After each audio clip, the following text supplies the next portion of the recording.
younger aged patients with trauma?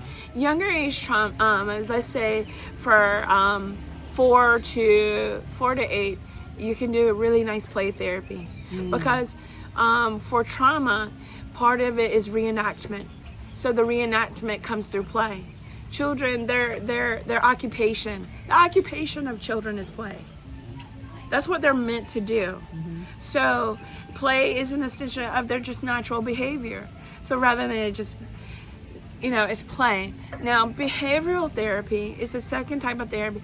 Behavioral therapy is for behavior modifications. So you identify a behavior like hitting a sibling that you want to reduce. So behavioral therapy is used to look at, all right, what increases that behavior, what decreases that behavior. It's very operational. And then we're going to figure out what rewards or modification we use to change or modify that target behavior. And for kids with autism, we have what's called ABA therapy, which is a targeted form of behavioral therapy for kids with autism. So then for older kids, say now you're looking at 10 and beyond, who have a very good grasp of vocabulary, good grasp of understanding, developing their people skills, and explaining their own experience. That's when the talk therapy comes in. And the talk therapy is not very different from the talk therapy of adults, but it's really given a place for the child to learn to articulate what it is that is their internal experience. Amazing, because now they get to voice what maybe they had to stuff down for a long time. Yeah, exactly. They get to voice. Yeah, so you had started to mention about loss, and it brings to mind, how do you separate grief from trauma, and how are they connected, right? Because typically when we experience loss, we experience some level of grief. And how is that trauma related to loss and grief? I would say for children, and particularly young children, I wouldn't separate grief and trauma, because for young children, let's say for example a 6-year-old, they have a command of language, but they don't have a command of how the world works. So their understanding of birth, death, divorce, and things like that, there isn't a logical understanding yet. Of that death is inevitable. What does the word inevitable mean to a 6-year-old? Right. Like so their understanding is experience. And so I with children, I really think of it as the experience of what's happening around them. And what about like the middle school age, where the hormones are starting to kick in and they're getting a better idea of the world and how it works? How does that grief and trauma, is that still connected like the 6-year-old, or does it start to separate where they can process some of the grief? I think because around the age of 10, we talk about logical thinking, we talk about this idea of fairness. And somehow or other it carries over, and a lot of middle schoolers, well, that's just not fair. And as adults, you realize, you come to an understanding there is no agreement that life will be fair. Right. And so it becomes so. It's like a worldview, their worldview at that age. Their worldview is developing, and so that. They are just realizing that things happen. Really, just things happen. It's like, yeah, your house just burns down. Yeah, your house just burns down, and then what do? Interesting. You have to deal with it. I remember. So I'm a survivor of Hurricane Katrina back in New Orleans. Back in. I remember that. Yeah, 2005. Yeah. So let's talk about that, because they expected a lot of PTSD to come out of in children. What they saw was more depression, and the reason why they saw more depression, because it was loss. It wasn't that the wind of the storm did something traumatic to them. No, the rain and wind destroyed their home, and they lost their home. They lost their neighborhood, they lost their friends, they lost their schools, it was loss. And when we are faced with loss, we ask our question, why? just why? Why did this happen? Like, why me? It's a really guttural sort of just like, it brings tears to my eyes right now when I think about it, just the amount of loss. And so when you talk about that grief comes when there's loss. And that traumatic grief comes when the loss is unresolved. Like, you can't make sense of it. Right. And that's a really great point, because I went through extreme traumatic PTSD with an event that happened with my son. And in that moment, the child that I raised was gone. And in the beginning, I was like, well, why did this happen to him? Why did this happen to me? And 5 years later, it's like you get to reframe why did this happen for me? What was it that I really needed to learn?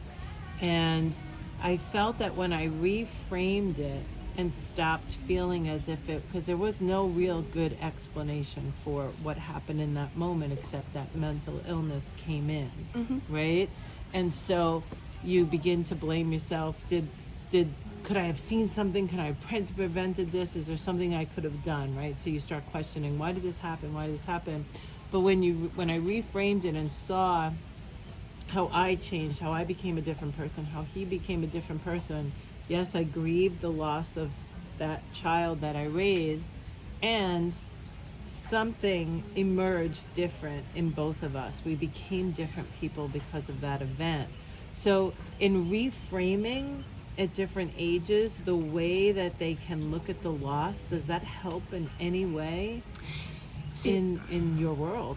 So, first of all, I think with families, especially moms, because of the emotional connected between moms and their kids, that the first thing to do is you have to actually separate your experience from that of your child. Because the way you're processing the experience is completely different than the way they processed it, because of the fewer years of life experience, the gender that they're coming from, the age they are now, and what their expectations are about life. Right. And so I think, first I would tell a parent who's going through a traumatic situation with their children is first resolve your conflict. Start working, start processing your grief.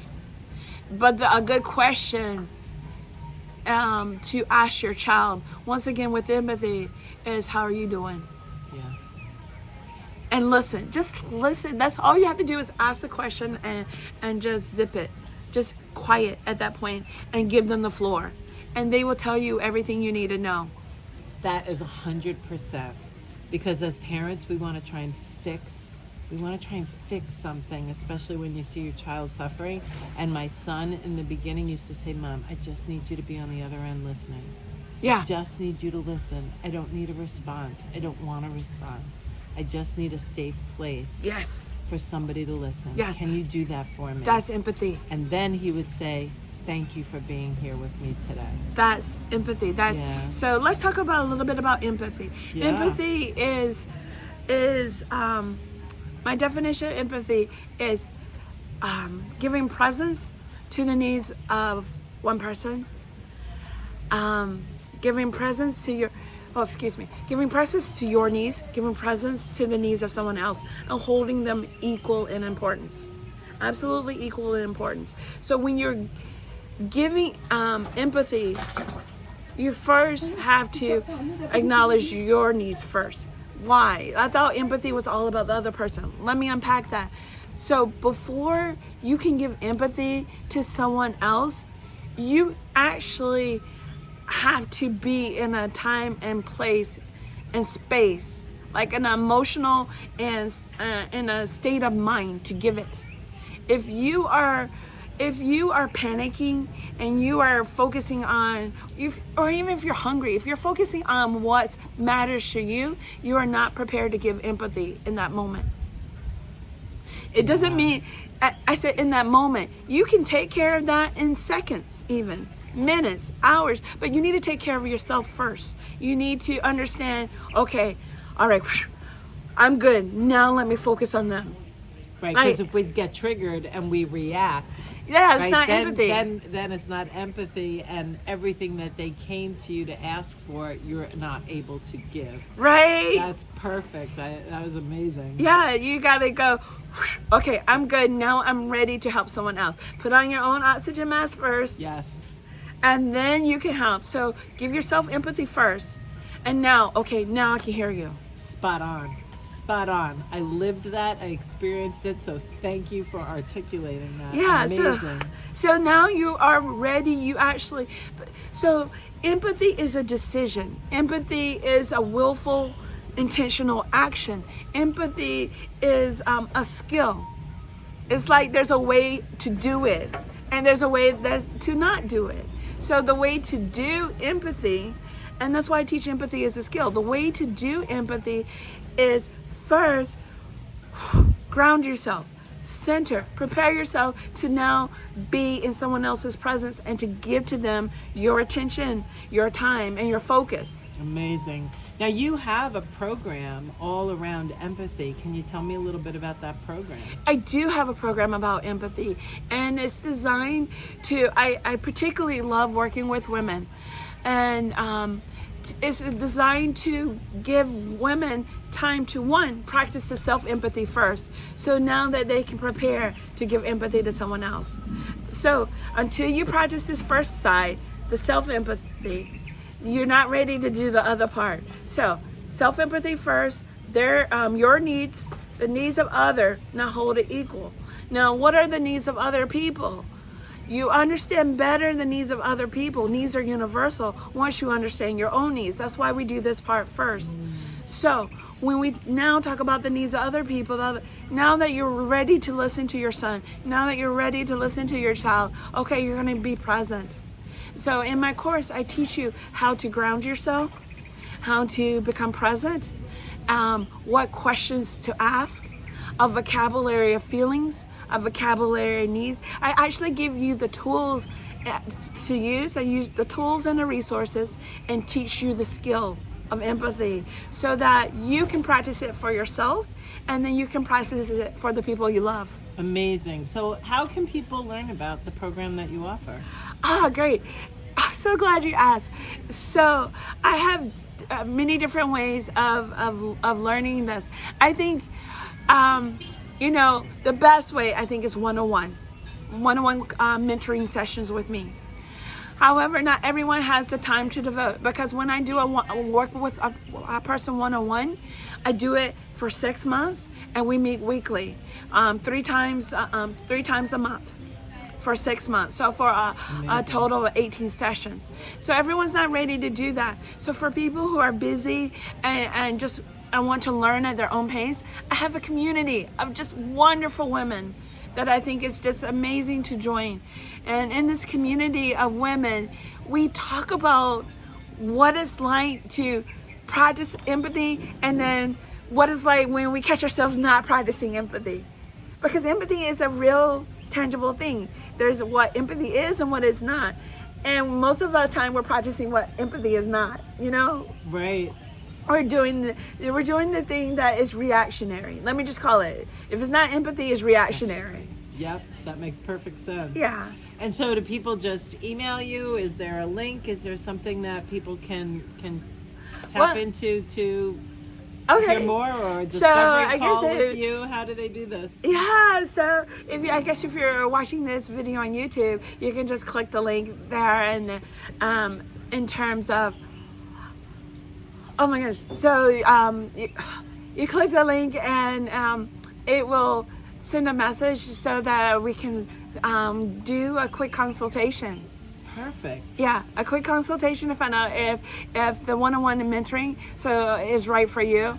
If you want to join the empathy group, you click the other link for the group. Well, this has been amazing. I have learned so much about just the different ways that people experience trauma, the way that they process trauma, the way that depending on the age, and what the different recommendations are for working with people who have trauma, the connection to grief, and the connection to empathy, it all makes perfect sense now. So thank you so much for sharing your expertise, and this was fabulous. Is there anything else you want to tell the audience? Thank you. I really just really love doing this, because when I talk about empathy, empathy is the beginning of the healing. I'm going to rephrase that actually, because it's the first thing is when dealing with trauma is to get the trauma to stop.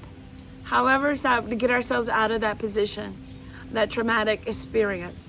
Then once you're out of that traumatic experience, then you give yourself that time and attention to it. And the empathy, if we were actually practicing it, imagine something as simple as using a fire extinguisher.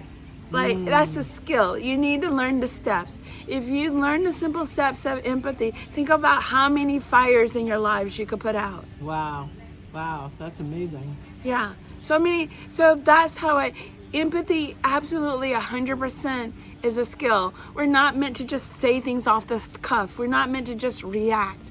We're meant to have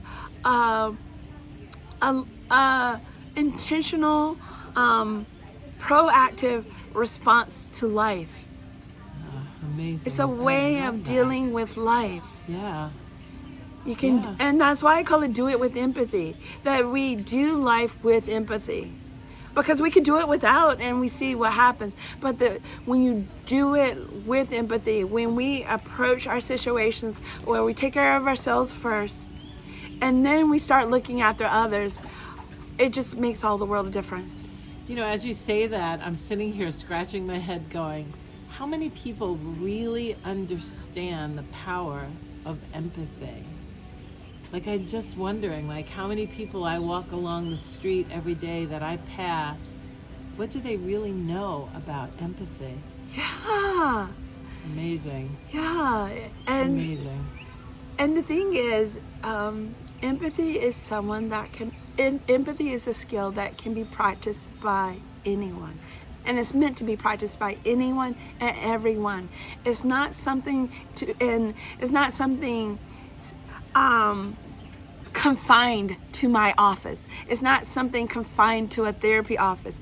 Empathy is a practical skill that's meant to be used by everyone, just like CPR. Yeah, and I feel like the more people could really embody empathy in their lives, there would be a lot more healing happening organically as people interact with each other throughout the day. Yeah, happening in real time. Yeah. Like all these little small fires, all these little irritations would be put out if someone just take about, are you okay? Yeah, amazing. How are and you? that's all you have to say, how are you? And then just listen. Yeah. Amazing. That's the first step. Thank you so much for doing this podcast and just answering all of these questions. You've been a fabulous guest, and keep spreading the word. Thank you. I'm really looking forward to sharing more with my viewers about empathy and what they can do, what all the different ways and things they can do to make their lives better for themselves. Amazing. All right, thank you. Thank you all for listening. I really appreciate you.